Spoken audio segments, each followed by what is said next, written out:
Clip number 732۔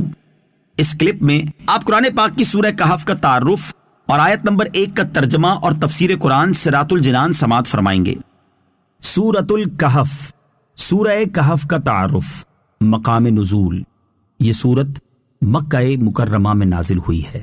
اس سورت میں 12 رکوع، 111 آیتیں، 1577 کلمے اور 6360 حروف ہیں۔ کہف نام رکھنے کی وجہ، کہف کا معنی ہے پہاڑی غار، اور اس سورت کی آیت نمبر 9 تا 26 میں اصحاب کہف یعنی پہاڑی غار والے چند اولیاء کرام کا واقعہ بیان کیا گیا ہے۔ اس مناسبت سے اس سورت کا نام سورہ کہف رکھا گیا۔ سورہ کہف کے فضائل۔ نمبر 1، سورہ کہف پڑھنے سے گھر میں سکون اور برکت نازل ہوتی ہے۔ چنانچہ حضرت براء بن عازب رضی اللہ تعالیٰ عنہ فرماتے ہیں، ایک مرتبہ ایک صحابی رضی اللہ تعالیٰ عنہ نے سورہ کہف پڑھی۔ گھر میں ایک جانور بھی تھا، وہ بدکنا شروع ہو گیا تو انہوں نے سلامتی کی دعا کی اور غور سے دیکھا کہ کیا بات ہے، تو انہیں ایک بادل نظر آیا جس نے انہیں ڈھانپ رکھا تھا۔ ان صحابی رضی اللہ تعالیٰ عنہ نے اس واقعے کا ذکر جب تاجدار رسالت صلی اللہ تعالیٰ علیہ وآلہ وسلم سے کیا تو آپ صلی اللہ تعالیٰ علیہ وآلہ وسلم نے فرمایا، اے فلاں، قرآن پاک کی تلاوت کرتے رہا کرو۔ وہ بادل سکینہ تھا جو قرآن مجید کی وجہ سے نازل ہوا۔ نمبر 2، حضرت ابو درداء رضی اللہ تعالیٰ عنہ سے روایت ہے، رسول کریم صلی اللہ تعالیٰ علیہ وآلہ وسلم نے ارشاد فرمایا، جو سورہ کہف کی ابتدائی 10 آیات یاد کرے گا وہ دجال کے فتنے سے محفوظ رہے گا۔ نمبر 3، حضرت ابو سعید خدری رضی اللہ تعالیٰ عنہ سے روایت ہے، نبی کریم صلی اللہ تعالیٰ علیہ وآلہ وسلم نے ارشاد فرمایا، جو شخص جمعہ کے دن سورہ کہف کی تلاوت کرے گا تو آئندہ جمعے تک اس کے لیے خاص نور کی روشنی رہے گی۔ سورہ بنی اسرائیل کے ساتھ مناسبت۔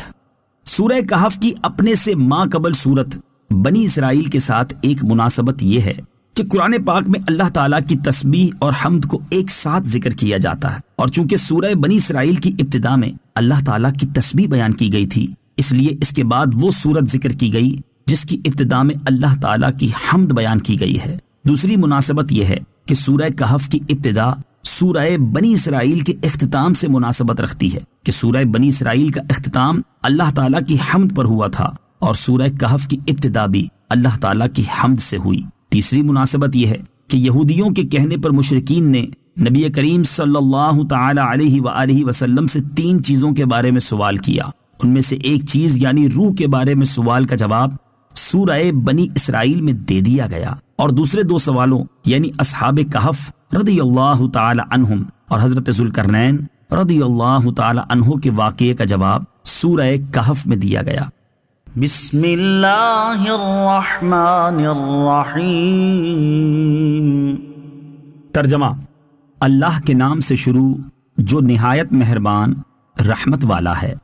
الحمد للہ الذی انزل علی عبده الکتاب ولم یجعل له عوجا۔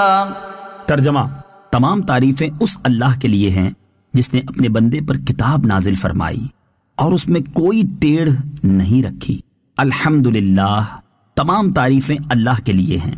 تفسیر صراط الجنان میں ہے، اس سورت کی ابتدا اللہ عز و جل کی حمد، نبی کریم صلی اللہ تعالی علیہ وسلم کی عظمت اور قرآن پاک کی شان سے کی گئی ہے۔ چنانچہ ارشاد فرمایا کہ تمام تعریفیں اس اللہ عز و جل کے لیے ہیں جس نے اپنے بندے محمد مصطفیٰ صلی اللہ تعالی علیہ وآلہ وسلم پر کتاب یعنی قرآن نازل فرمایا، جو اس کی بہترین نعمت اور بندوں کے لیے نجات و فلاح کا سبب ہے، اور اس قرآن میں کوئی ٹیڑھ نہیں رکھی، یعنی نہ کوئی لفظی خرابی، نہ معنوی، نہ اس کی آیتوں میں آپس میں اختلاف ہے اور نہ تضاد۔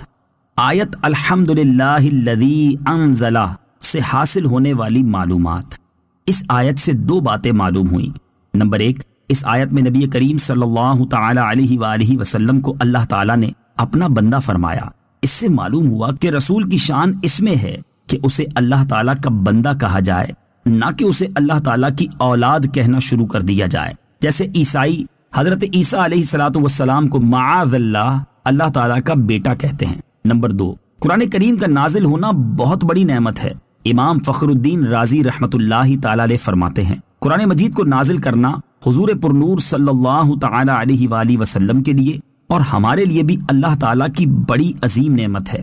نبی کریم صلی اللہ تعالی علیہ وآلہ وسلم کے لیے نعمت تو اس طور پر ہے کہ اس مقدس کتاب کے ذریعے اللہ تعالیٰ نے اپنے حبیب صلی اللہ تعالی علیہ وآلہ وسلم کو توحید اور اللہ تعالیٰ کی پاکی پر نیز اللہ تعالیٰ کی صفات جلال و اکرام کے علوم کے اسرار پر مطلع کیا۔